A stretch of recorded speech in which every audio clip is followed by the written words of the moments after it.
One of the biggest finds of sealed vintage baseball card wax was just found. I'll show you. Hey, it's Mike. Thanks for tuning back in. It is Friday, which means it is Attic Find Friday. This is probably my last Attic Find Friday of the year. I don't really have a lot more that really deserve their own video. Next week, I might do like a Attic Find Friday roundup, but I don't know what's next for Fridays for me. It's a little bit of a struggle. It's been a huge part of my year, and I've loved it. And there just aren't more out there. This is a brand new one. I'm really excited to talk about it, but I don't have results because they haven't started selling any yet. But I will be sure to share those results with you as they come in. Make sure that you are subscribed if you're not already, and as they come in, I will provide those updates.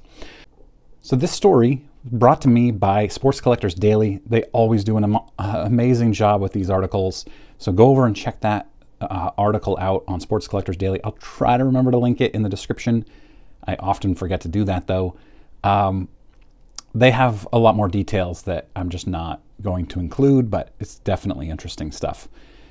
Artie Lewicky, who was a pitcher, he pitched for Virginia. In college, he went 12-6 with a 2.68 ERA and a WHIP of under 1. WHIP, if you're not familiar, is walks plus hits divided by innings pitched. So he was giving up fewer than one base runner per inning, which is good. Very good. So he pitched for Virginia in college. He pitched in the minor leagues. And then when he was 25 years old, he got called up to the big leagues for the Tigers. He says his career highlights were pitching in Fenway Park and Wrigley Field. Certainly understandable. That would be my career highlights too. He had a bunch of injuries, and in 2021 ended up pitching in Korea and then retired after that year. When he was a kid, his father, Paul Lewicky, was a well-known hobby dealer. In fact, did some dealings with Mr. Mint, Al Rosen, back in the 80s and 90s, was part of that crowd, I guess. And when Artie Lewicky, at some point in the 2017, 2018 or so, actually got himself into dealing with his dad a little bit while he was a pitcher. And then after he retired in 2021, decided to become a full-time dealer. And he started up a company called APL Collectible. Now he's full-time in Franklin, Tennessee. And not far from that is where somebody came to him with a massive, massive unopened vintage wax collection of really some very, very rare products. Things that I couldn't find any recent comps on at all. So really fascinating. I'm going to go through that with you here. He apparently bought the collection of wax. That's my understanding based on the Sports Collectors Daily article. It doesn't seem like he has consigned it for the original owner. The original owner is a little bit of a mystery.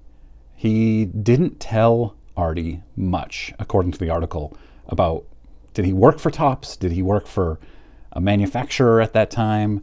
How did he come about owning all of this stuff? So the backstory is a little unknown, which makes it even more interesting. And you know, this is one of those things. It always makes me wonder: is this just one of those marketing stories? Is it better when there's like a really fun story behind it, or is it better when it's a mystery? Like this could have been a former Topps employee who sold these to Artie, and then Artie consigned them to Heritage. We just don't know, and I don't know which type of story would be better. If you have an opinion, let me know in comments. So in this collection were complete cello boxes of baseball and football from 1969, 70, 71, and 75. There were some football boxes never seen before from Topps' foray into AFL football. They were the exclusive dealer or manufacturer of AFL cards at some point. There were rare test issue display boxes, wrappers, singles, 1968 Topps 3D, and in one of the pictures there is a Clemente. There were plaques and action stickers. These are not, it's not common to find these sealed still. It's actually quite rare. I looked up comps on even just packs, and I couldn't find many packs that have sold. Packs were selling for in the high hundreds into the thousands. Just a single pack graded, most of them graded by GAI, which my understanding is that they were a legit pack grader at some point before either becoming illegitimate or going out of business. I'm not really sure of GAI's history, but there are a bunch of these packs out there in their slabs. This story is actually reminiscent of the beer box find, which I did a video on early in the year. It was one of my earlier Attic Find Friday videos. It was my first video that went viral, as much as a sports card video can go viral, I guess. It did like 25,000 views in a couple of weeks. So yeah, I mean, that's crazy for these.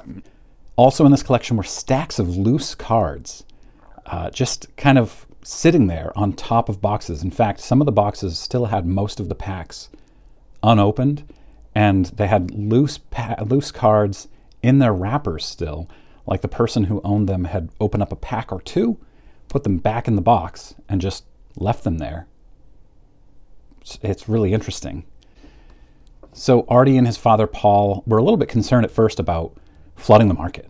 As you can imagine, you've got all these things, but Paul, with all of his experience, assured him that it probably wouldn't, because he was actually part of the 1952 Topps Mantle Mr. Mint find, where Mr. Mint invited him over and gave him the choice of which ones, and he said that Mr. Mint's basement was just loaded with 1952 Topps cards, and he was concerned that he couldn't even sell them all.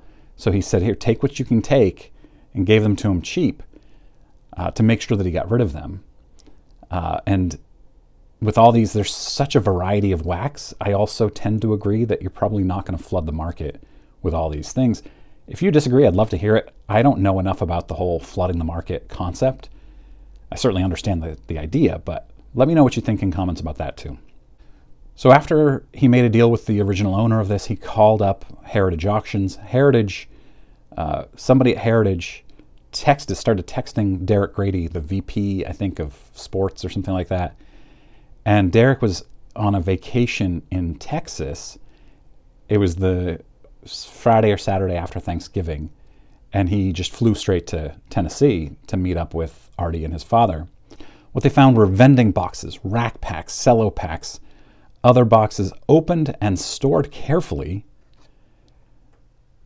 1970 cello pack with Clemente on the top.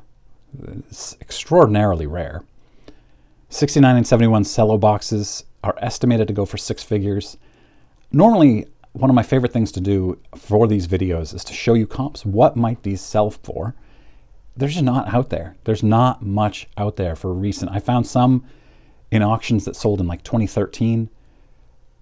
It's not, and finding the prices on those isn't easy either, because those websites, they're so old that I think they've purged some of those prices.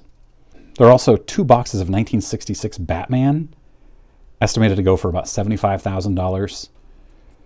The owner had opened boxes of test issue cards, put the cards back in their wrappers, and just left them in the boxes. It's amazing. The Lewicky said that they really, really wanted to open some. They were glad that they didn't because of the value, but they also really want to. They talked about how that's really the intent of these packs and boxes, is to have them opened. But they're much more valuable unopened. Pack collectors and box collectors, once you've got them in a box, BBCE sealed, and then into a PSA slab for packs, not then, and for packs, PSA slabbed. There are collectors out there who want them just like that. They will never open them. I can't imagine doing that myself. I wouldn't have the willpower, but it's a big hobby. And these packs go for tons of money. Just look, I look at 1979 packs of Topps baseball. 1979 is, 10 years after these, and much less scarce than the 1969. I was born in 79, so I'd love to have a pack of 1979 Topps in a PSA holder, which I'd put up on my top shelf up here where you can't even see it. Those go for, like a PSA 7 or 8 for about $125. So just to give you a little sense of what these might go for. They also had some vending boxes where the pattern on the top was broken, and they weren't able to sell those as unopened boxes, obviously. So they opened them looking for good cards, which sounds like they're going to maybe grade or maybe sell raw, which they're going to be doing on their Whatnot and then their eBay. If you're interested, I've just kind of shown you APL cards and collectibles. So that's what I've got today. I hope you guys have an amazing Christmas. I will have more videos this week and more next week because I'm on vacation starting now. So I'm excited about that. And I've got quite a few ideas of things that I want to put out, videos that I've kind of held off on. All right. Thanks very much for watching. I will see you soon.